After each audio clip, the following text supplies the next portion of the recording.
বিশাল একটা নিয়ামত আল্লাহ আমাদেরকে দিয়েছে। একটা জগদ্দল পাথর বুকের উপর থেকে সরে গেছে।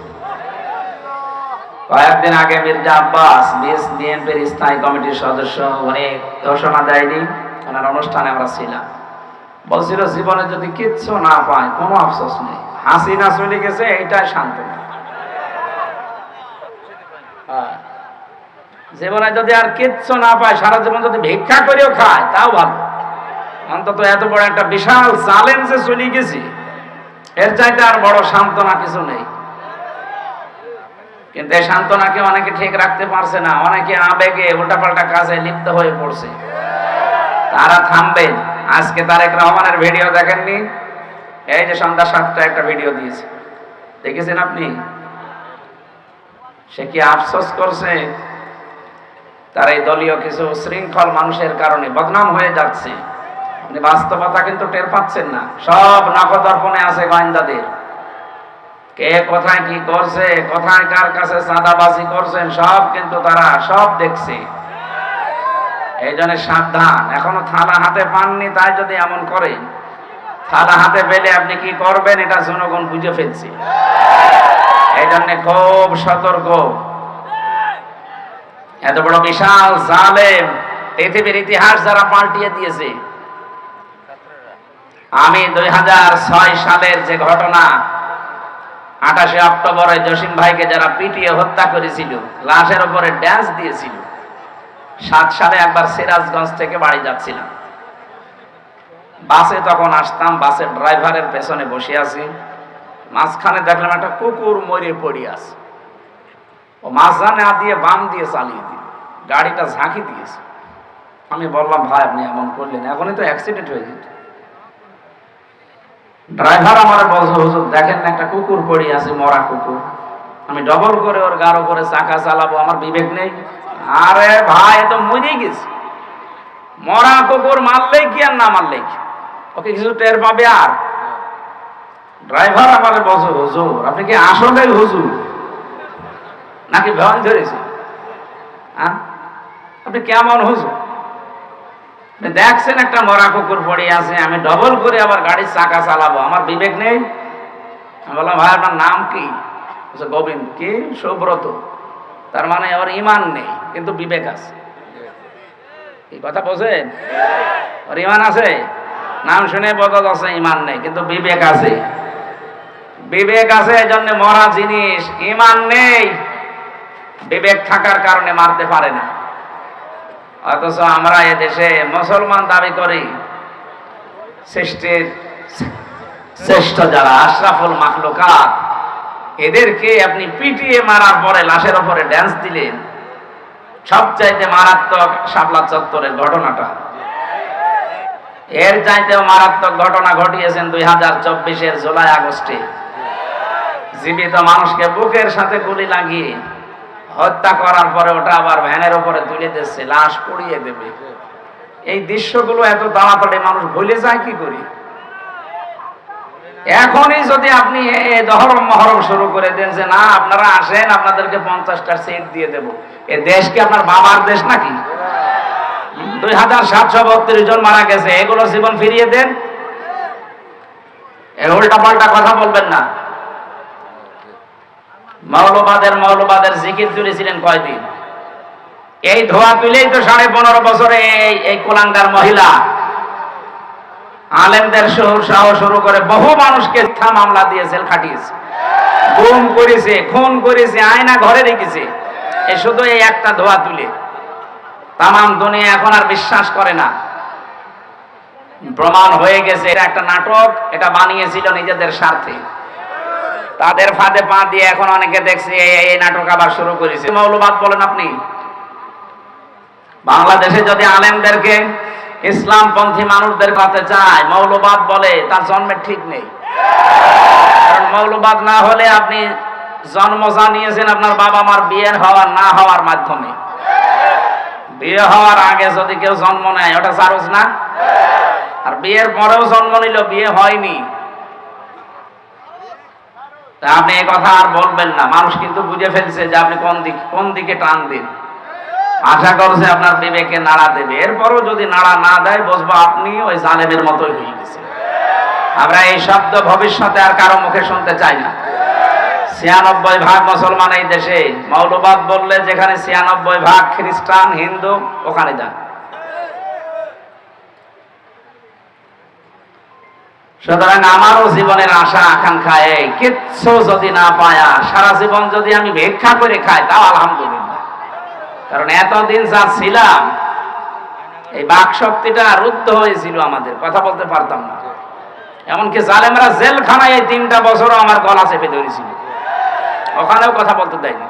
নামাজ পড়বো, নামাজ পড়তে পর্যন্ত দেয়নি। জামাত করতাম আমি আর মাওলানা মামুনুল হক, মাওলানা শাখাত হোসেন রাজি, এই 3 জন। বলে না, হবে না, একা একা নামাজ পড়া লাগবে। কি অত্যাচার করেছে, আর খাবার দাবার তো সব মন মতো ওদের। তত ফাঁসির আসামি 100-র উপরে মার্ডার করেছে। এই মানুষগুলো নিজেরা রান্না করে ভেতরে খায়, আর আলেমদেরকে ওরা ওই শুধু তেলাপিয়া আর পাঙ্গাস কাল খাস, তাও রান্না।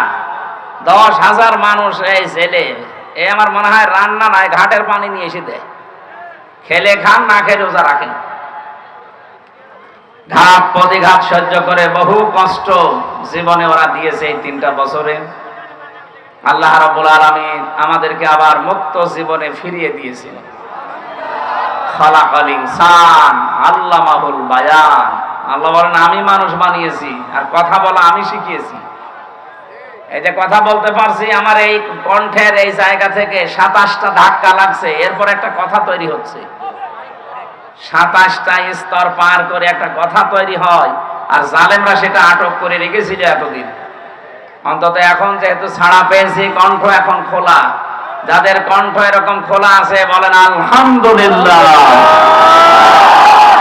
দরুদ আর সালাম পড়ছি আমাদের নবী, মানবতার মহান শিক্ষক মুহাম্মদুর রাসূলুল্লাহ সাল্লাল্লাহু আলাইহি ওয়াসাল্লাম, যার উম্মত হতে পেরে আমরা খুশি নাকি? এখন উম্মত আছেন কিনা এটা তো আবার জানা লাগবে। আন্দাজে খুশি হলে হবে? আপনি উম্মত আছেন কিনা এটা কোরআনে কারীমকে জিজ্ঞাসা করেন। আল্লাহ রাব্বুল আলামিন বলেন, ইয়াউমা ইযিল লা তানফাউশ শাফাআতু ইল্লা মান আযিনা লাহুর রহমান।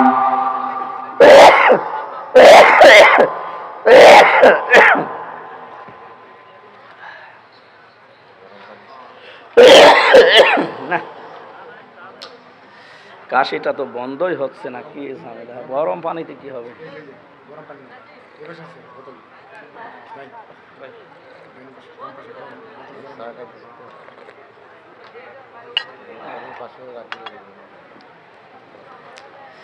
আমার শরীর তো এখন স্বাভাবিক না, জোর করে আপনারা করাচ্ছেন। তাও আজকে জোর করে করে 3টা হয়ে গেল। মাওলানা আবু নসর আশরাফি নিয়ে গিয়েছিল সে হাজীগঞ্জের, ওই যে কুমিল্লা সেই সন্তু হোটেলের মালিক নিয়েছিল দুপুরবেলা, আর এই যে এখানে শরীরে কভার করছে না, এরপরও জোর করে আপনারা তুলে দিচ্ছেন যে হুজুর মরে মরুক, বাসে বাসুক। আর এত ভেতরে মাহফিল আমি তো জানতাম না। লক্ষ্মীপুর শহরে নিয়েছি, টার্মিনাল বলি, এখন দেখছেন অনেক ভেতরে।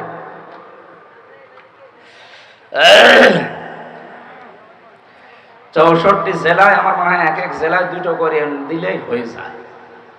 আমাদের যে হারে মানুষ হয় এখন মাহফিলে, এক জেলায় সামনে বছর মনে করছে 2টা 3টার বেশি আর দেওয়া যাবে না। শরীর তো বাঁচাতে হবে। 3টা বছরে ওরা তো রেখে তারা নষ্ট করে ফেলেছে। বিভিন্ন রকমের রোগ আমার শরীরে এখন বাসা বেঁধেছে, বিশেষ করে ডায়াবেটিসটা। আমার মাথার এই সাইডটা হালকা ড্যামেজ হয়ে গেছে, মনে থাকতে চাই না। বহু তথ্য 3 বছরে ভুলে গেছি। আমার আল্লাহ যে মেধা দিয়েছিলেন, আমি কোরআন শরীফে মুখস্থ করতে লেগেছে মাত্র 5 মাস কয়দিন। তাও আমি পারা, পৃষ্ঠা, লাইন, রুকু, সূরার নাম সব একেবারে ঠুটস্থ করে রেখেছিলাম। কোথায় সে 6 মাস, আর এখন আমার মনে হয় 1 পৃষ্ঠা মুখস্থ করতে 6 মাস লাগবে। ব্রেন কিভাবে নষ্ট করে দিয়েছে বিভিন্ন জিনিস দিয়ে, শর্ট মট দিয়ে।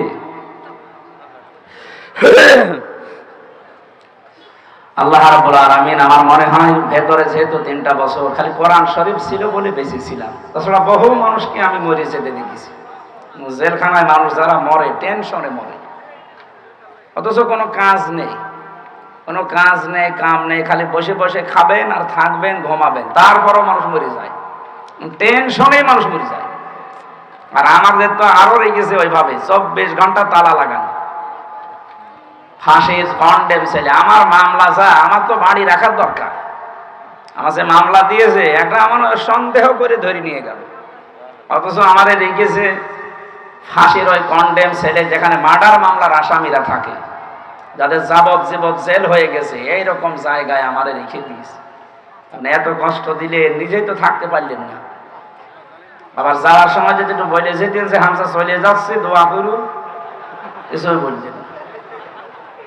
পাশের জেলা নোয়াখালী কাকুকেও বলেনি, খালি 14টা সুটকেস নিয়ে চলে গেছে। আমার দেশ পত্রিকার রিপোর্ট দেয়নি যে যাওয়ার সময় শুধু বলেছে যে পাইলট এইগুলো উঠেছে, বলে হ্যাঁ ঠিক আছে চলো, কারোর সাথে কিছু বলেনি। খালি টাকা দরকার আপনার, সুটকেস দরকার, ওগুলোকে ছাই ভর্তি করে নিয়ে গেছে, দেশটা ফোকলা বানিয়ে ফেলেছে, আর খালি দেশ প্রেম দেখাচ্ছে। অথচ নিজের ছেলে বিদেশি, মেয়ে বিদেশি, বোন বিদেশি, বোনের মেয়ে ছেলে বিদেশি, নিজেও বিদেশি, দেশপ্রেম দেখায় মানুষ। এই পুরা মিথ্যার উপরে চলেছে পুরা জীবনটা। আল্লাহ এখন এরকম অপমান করছে, কেউ নাম বললে তারা পর্যন্ত জনগণ এখন পিটাচ্ছে। আলেমদের সাথে যা করেছিলেন আপনার মাফ হবে না, কারণ এই আলেমদেরকে আগে হাতে পায়ে ধরা লাগবে। বলেন আমরা তো আলেমের সাথেই ছিলাম। কিসের আলেমের সাথে ছিলেন আপনি? যাদের সাথে ছিলেন ওগুলো আলেম নামে জালেম। আজ বাংলাদেশের বিভিন্ন মডেল মসজিদের ইমাম খতিব যারা, সব ওলামা লীগের আল্লাহর ওলি, এগুলোকে আলেম বললে গোনা হবে, কারণ যারা তাদের জ্ঞান অনুযায়ী কাজ করে না, ওটা একটা নির্ভেজাল টাটকা মুনাফিক জালেম। আলেম হয়ে আপনি স্লোগান দিতে পারেন ওইরকম উল্টাপাল্টা স্লোগান। এজন্য আল্লাহর কাছে মুসাফির অবস্থায় আপনাদেরকে নিয়ে দোয়া করছি, আল্লাহ যেন আগের অবস্থায় আমাকে আবার ফিরিয়ে দেয়। কারণ এই অবস্থায় থাকলে আমি বাঁচবো না, আমার এই শরীর শেষ হয়ে যাবে। আগের অবস্থায় যদি আবার আল্লাহ দিন প্রচারের জন্য ফিরিয়ে দেয়, উনি পারবে না? সব পারবে ইনশাআল্লাহ। আমার একটু বাতাস দিতে পারবেন না? 2 মিনিট 2 মিনিট বাতাস দেন না, ঘাম ঘেমে গেলে আবার ঠান্ডা লেগে যাবে। লক্ষ্মীপুরবাসী মুহাম্মদ রাসূলুল্লাহর উম্মত হওয়ার জন্য এখানে আল্লাহ 2টা গুণ দিয়েছেন।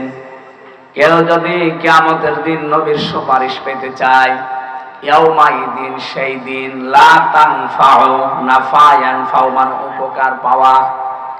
এটা মোজারে, বর্তমান, ভবিষ্যৎ, প্রেজেন্ট, ফিউচার। কিয়ামতের দিন আমার জন্য আপনার জন্য নবী যদি সুপারিশ করে জান্নাতে পাঠাতে চান, ইল্লা মান আযিনা লাহুর রহমান,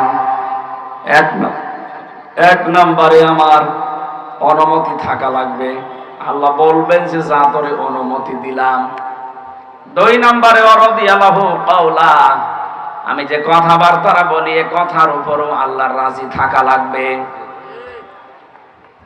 লক্ষ্মীপুরবাসী একটু খেয়াল করেন তো, আমি যে কথা বলি আমার এই কথার উপরে আল্লাহ রাজি আছে। আমি যে জীবন তৈরি করেছি আমার প্র্যাকটিক্যাল লাইফের উপরে আল্লাহ রাজি আছে। এই 2টা শর্ত যারা মেনে চলতে পারবে, কিয়ামতে তারা নবীর সুপারিশ পাবে। এখন আপনি ভাবেন আপনি এ পর্যন্ত যোগ্যতায় এসেছেন কিনা। আমি আকিজ গ্রুপের খতিব, বাংলাদেশে একটা নাম করা গ্রুপ, আকিজ গ্রুপের নাম শুনেন? এখন ওনার কাছে যেহেতু মালিকের সাথে থাকে, এজন্য অনেকে বলে আমার একটু সুপারিশ করে দিন যেন চাকরিটা হয়ে যায়, কারণ ওদের তো লক্ষ লক্ষ শ্রমিক। মালিক আমাকে নিজের ছোট ভাইয়ের মতো মনে করে। আমি যদি এই লোকটার জন্য সুপারিশ করে বলি যে স্যার একে নিয়ে নেন, এখন ওরে সার্কুলার দেওয়ার সময় দিয়েছে যে বিএ পাস লাগবে, ও ম্যাট্রিক ফেল। আমি না, আমার বাবা সুপারিশ করলেও নেবে, উনি নেবে বিএ পাস, আরো 4 বছর 5 বছরের অভিজ্ঞতা লাগবে ওই বিষয়ে। অত অভিজ্ঞতাই নেই, আবার ম্যাট্রিক ফেল করে বলছে এই আমার সার্টিফিকেট নেন। এখন কিয়ামতে নবী যদি আপনার জন্য আল্লাহর সামনে দাঁড়ায় যে এই লোকটাকে মাফ করা লাগবে, তে আপনার তো ওই মানদণ্ডে যাওয়া লাগবে। আপনি নবীর উম্মত হওয়ার জন্য কি জীবন গঠন করলেন? ফামা বাকাত আলাইহিমুস সামাউ ওয়াল আরদু ওয়া মা কানু মুনজারিন। রব্বুল আলামিন বলেন এমনও মানুষ দুনিয়া থেকে বিদায় নেয়, ওর জন্য আকাশেও কেউ কাঁদে না, জমিনেও কেউ কাঁদে না, ইন্না লিল্লাহ পড়ে না। আমি দেখেছি এই দেশ থেকে বহু মানুষ এখন বিদায় নিচ্ছে, তাদের জন্য আকাশ জমিন কাঁদা দূরের কথা, ইন্না লিল্লাহ কেউ পড়ছে না, খালি দেখছে আলহামদুলিল্লাহ। সাবেক অ্যাটর্নি জেনারেল মাহবুবে আলম, নাম শোনেননি? কোথায় বাড়ি, কোথায়? বংশীগঞ্জে। আমার এই রিমান্ডে 10 দিন এই লোকটার সম্পর্কে একই প্রশ্ন করেছিল আর অত্যাচার করেছিল। এর কারণে আমার প্রতিদিন ওই মাটির নিচে নিয়েছে, বলতো আপনি কেন এই মাহবুবে আলম অ্যাটর্নি জেনারেল, এই লোকটা একটা ভালো মানুষ, তার নামে আপনি স্ট্যাটাস লিখেছিলেন যে ফেসবুকে আলহামদুলিল্লাহ। আমি বললাম আমি তো স্ট্যাটাস লিখতে পারি না, আমি লিখিও নাই, আমি শুধু লাইক দিয়েছিলাম। তাই তো লাইক দিলেন কেন? তার মানে প্রমাণ করলেন যে আপনি এর পক্ষে। হ্যাঁ, আমি তো পক্ষে। কেন এই লোকটা দেশের এত উপকার করছে, আমি কিসের উপকার করো? তো 12টা বাজিয়েছে। হাজারো আলেমদের নামে মিথ্যা তহমত দিয়ে সাক্ষী দেওয়া লাগে, দেখে দেখে আরো সাক্ষী দিয়েছে শুনি শুনি। জন্ম 75 সালে, সাক্ষী দিয়েছে 71 সালে। কথা বলে না কেন? দেশকে ইসলাম শূন্য করার জন্য, ইসলামপন্থী মানুষদেরকে বিদায় করার জন্য যতগুলো ষড়যন্ত্র হয়েছিল, তার ভেতরে অপরাধ ট্রাইব্যুনাল এটা একটা বানানো। এই জন্য সালাউদ্দিন কাদের চৌধুরী ফাঁসির মঞ্চে দাঁড়িয়েও বলেছিল এই ট্রাইব্যুনালটা যেন নষ্ট করবা না। উনি মনে হয় বলেছিল এই কথা, যে আমি দেখতে পাচ্ছি এই ট্রাইব্যুনালে হাসিনার বিচার হবে, তাই হচ্ছে। খাপের খাপ, মমতাজের বাপ, মিলে গেছে একেবারে। এখন পৃথিবীর একটা ইতিহাস হয়ে থাকবে গণহত্যার দায়ে যদি এই মহিলাকে ফাঁসি দেওয়া যায়। কারণ আজ পর্যন্ত বাংলাদেশে কোনো মহিলার ফাঁসি হয়নি। এটা দিয়ে যদি আরম্ভ হয় তাহলে আমি রোজা রাখবো। কি একটা দুইটা মানুষ না, 2732 জন মানুষ হত্যার সাথে জড়িত। শুধু 24-এ 13 সালের দিকে তাকান, 6 সালের দিকে তাকান, মনে হয় সারাটা জীবনে শুধু মানুষ হত্যার সাথে মিটেছিল। আমার ফাঁসি চাই বীর মুক্তিযোদ্ধা মতিয়ার রহমান রিন্টু। এই লোকটার লেখা পড়লাম পুরাটা, উনি যা লিখেছে, আপনি যদি এখন পুরাটা বই পড়েন, এখনই গালি দেওয়া আরম্ভ করবেন। সে বাংলায় গালি দেবেন। নিষিদ্ধ ছিল তো বইটা এতদিন, এখন খুলে দিয়েছে, প্রায় লোকই দেখছি কেনছে আর পড়ছে, ওদের মনোভাব পুরো পাল্টিয়ে যাচ্ছে। আজকেও সকালবেলা এই বইটা শুধু পড়ে একজন মসজিদ কোর্টে আগুন লাগিয়ে দিয়েছে। কি ভাই এটা বলছেন? হ্যাঁ, আমি এতদিন জানতাম না যে এত মানুষ হত্যা করলে নাকি ওই দিন একটু আনন্দ পেত বেশি। উনি একটা মানুষ একটা জীবন তৈরি করতে পারেন না, আর হত্যা করে আপনি উল্লাস করেন।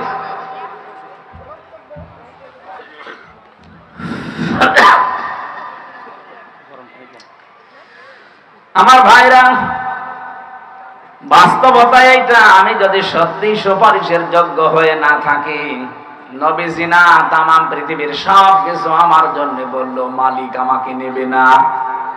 এই জন্য আমি এখন থেকেই ভাবি আসলে আমি সুপারিশের যোগ্যতা অর্জন করেছি কিনা। একা একা যখন থাকি মাঝে মাঝে চিন্তা আসে, আল্লাহ তুমি যদি বলো হামজা 2024 সালের নভেম্বর মাসের 30 তারিখ পর্যন্ত তোরে মাফ করে দিলাম, যা শুধু ডিসেম্বরের 1 থেকে 30, এই 30 দিনের হিসাব দিয়ে তুই জান্নাতে চলে যা। আমার যা কাজ কারবারে 30 দিনের হিসাব দেওয়া আমার দ্বারা সম্ভব না। আপনারা পারবেন? না আপনারা পান। কত কঠিন শর্ত লাগিয়েছে কোরআন, সূরা তাহা, এটা 16 নম্বর পারা 18 নম্বর পৃষ্ঠার 10 নম্বর লাইনের 109 নম্বর আয়াতে আছে। তাফসিরে ফি জিলালিল কোরআন সাজ্জাদ কুতুব লিখেছেন, ইল্লা মান আদিনা লাহুর রহমান আর রাদিয়া লাহু কাওলা। আমার তো মনে হয় মানুষের জীবন পরিবর্তনের জন্য পুরা কোরআন লাগবে না, এই দুইটা শব্দ যথেষ্ট, যদি বুঝে পড়তে পারে। কি সূক্ষ্ম শব্দ আল্লাহ দিয়েছেন দেখেন। আপনার জন্য এজেন্ট দেওয়া লাগবে, অনুমতি দেওয়া লাগবে।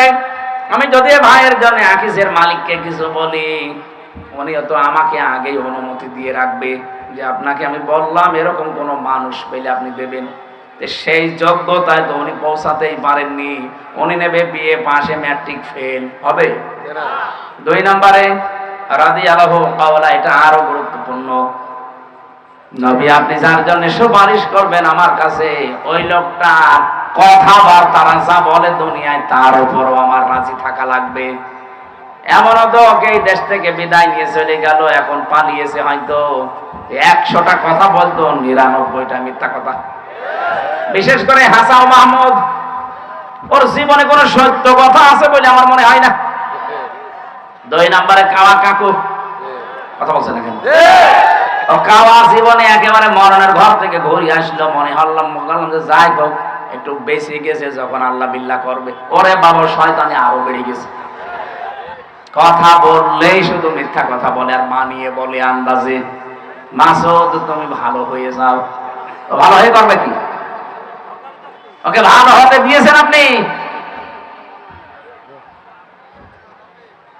যেটা আমি দেখতে পেয়েছি, জেলখানায় না গেলে আমি অনেক কিছু জানতাম না। এদেশে 1628টা চেয়ার ছিল। কয়টা? 1628টা। এই চেয়ার না, ওই যে ওই সমস্ত চেয়ার গুলো যেগুলোতে দেশ চালানো যায়, এই 1628টা চেয়ার যতদিন পর্যন্ত ভালো না হবে, এদের কথাবার্তারা যখন লাইন মতো না আসবে, ততদিন এই দেশ শান্ত হবে না। এখন যদিও হালকা পাতলা লাইনে আসতেছে, এখনো পুরাটা আসেনি। আমরা চাই এই 1628টা চেয়ারে যাদেরকেই বসাবেন, তাদের চরিত্র যেন হযরতে আবু বকরের মতো হয়। দেশটা এমনি দাঁড়িয়ে যাবে। কি করেছিলেন তার জীবন থেকে 2 মিনিট বলি। হযরতে আবু বকর সিদ্দিক, তিনিও রাষ্ট্রের দায়িত্বে ছিলেন। তার স্ত্রী একদিন ডাক দিয়া বলছে, স্বামী, ছেলে পায়েস খেতে চেয়েছে, ঘরে তো ওই রকম কিছু নেই, এক কাজ করেন, অর্থমন্ত্রীর দায়িত্বে যিনি আছেন বাইতুল মালে, তাকে বলেন আগামী মাসের বেতন যেন আমাদেরকে দিয়ে দেয়, অ্যাডভান্স। তিনি বললেন ঠিক আছে। অর্থমন্ত্রীকে বলেন, দেখো আগামী মাসের বেতন আমার লাগবে, অ্যাডভান্স দিয়ে দাও, সামনের মাস আমার দেওয়া লাগবে না।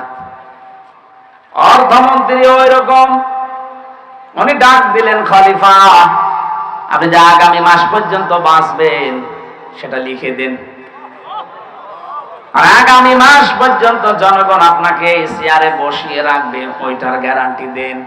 আপনাকে আমি আন্দাজে আগামী মাসের বেতন দেব, আমি কোন কারণে দেব। এরকম কথা যদি এই ডাইনির সামনে কেউ বলতো, ওর কল্লা থাকতো। কথা বলেন না কেন? বাড়িতে চলে গেলেন, স্ত্রীকে বলে না, যে উদ্দেশ্যে গিয়েছিলাম পাইনি, যেভাবে আছে এভাবে চলো, পায়েস খাওয়া লাগবে না। কি মনে করেন আপনি প্রেসিডেন্টের ছেলে পায়েস খাবে, টাকা নেই, আর আমাদের প্রেসিডেন্টের ছেলের এক এক মাসে নাকি কয়েক কোটি টাকা শুধু ফুর্তি করিয়ে উড়িয়ে বেড়ায়। এ পৃথিবীর একমাত্র বিজ্ঞানী যার কোনো আবিষ্কার নেই।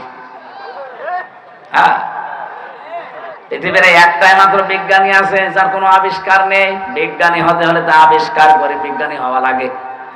আর এমন এক বিজ্ঞানী আমরা পেয়েছি, জীবনে কোনো আবিষ্কার করেনি, নামে বিজ্ঞানী।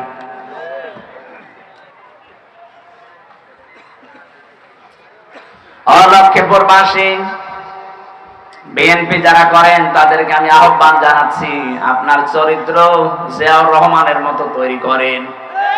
লক্ষ্মীপুর জেলার সদর থানার অন্তর্গত সোনাপুর মাদ্রাসা ময়দানে তাফসীরুল কোরআন মাহফিলের স্বনামধন্য সভাপতি জনাব আলহাজ আবু সাইদ মিয়াজি, প্রধান অতিথি জনাব আবুল খায়ের ভুইয়া, সাবেক সংসদ সদস্য বিএনপি লক্ষ্মীপুর 2। এটা সাবেক সংসদ কোনটা? এটাকে 8 সাল থেকে 24 সাল পর্যন্ত এর ভেতরে, এর আগে, ঠিক আছে। 8 থেকে 24 পর্যন্ত যারা নির্বাচনের নামে প্রহসন করে সাবেক এমপি সাবেক মন্ত্রী লেখে, এটা জায়েজ নেই, কারণ আমরা আপনাকে ভোট দেইনি। আপনি এতটুকু লিখবেন সাবেক চোর, যেটা সত্য সেটা লিখবেন। আরেকটা যদি বেশি ডিগ্রি দিতে চান লিখবেন সাবেক ডাকাত। ভোট ডাকাত, ভোট চোর, এদেরকে সাবেক এমপি সাবেক মন্ত্রী বলা হারাম। কোন কারণে বলা লাগবে? মানুষের অধিকার যারা নষ্ট করে, প্রকাশ্য এরা মানবতার দুশমন। আবার সাবেক এমপি সাবেক মন্ত্রী লিখতে চায়। যত টাকা নিয়েছেন এই 15.5 বছরে সব টাকা ফেরত দেওয়া লাগবে। বিশেষ অতিথি জনাব ইঞ্জিনিয়ার নূর আজিজুর রহমান, জনাব ওয়াহিদুর রহমান, জনাব নজরুল ইসলাম। এতক্ষণ যারা আলোচনা রাখলেন মাওলানা হুসাইন মাহফুজ, মাওলানা মুফতি আলী হুসাইন ফারুকি, মাওলানা মাহমুদুল হাসান, অন্যান্য ওলামা ইকরাম, বিশেষ করে যাদের আমন্ত্রণে সেই কুষ্টিয়া থেকে লক্ষ্মীপুর আসতে একদিন লাগে আমার, বিশাল পথ পাড়ি দিয়ে যে আল্লাহ আমাদেরকে সাড়া দেওয়ার, যাদের ডাকে সাড়া দিয়েছে আলমগীর পাটোয়ারি, ইমরান হোসেন পাটোয়ারি, অন্যান্য সম্মানিত ব্যক্তিবর্গ, বিশেষ করে লক্ষ্মীপুর সদরের মানুষেরা, মঞ্চে বসা ওলামা ইকরাম, সামনে বসা মুসলমান ভাইরা, পর্দার আড়ালের সম্মানিতা মা এবং বোনেরা, মেয়েরা আছে, মেয়ে লোক আসে না, আশপাশের বাড়িতে তো আছে, হ্যাঁ, সম্মানিতা মা এবং বোনেরা, প্রশাসনের ভাইরা, বিশেষ করে মাহফিলে যে স্বেচ্ছাসেবকগুলো কাজ করছে, যারা সদস্য আছে, এদেরকে যে মা পেটে নিয়েছে আল্লাহ যেন খাদিজাতুল কুবরার মতো বানিয়ে দেন। দল মত জাতি বর্ণ ধর্ম নির্বিশেষে কোরআন শুনতে যারা এত রাত পর্যন্ত জেগে আছেন, ধৈর্য এবং সহ্য যে আল্লাহ দিয়েছেন, খুশি হয়ে বলেন আলহামদুলিল্লাহ।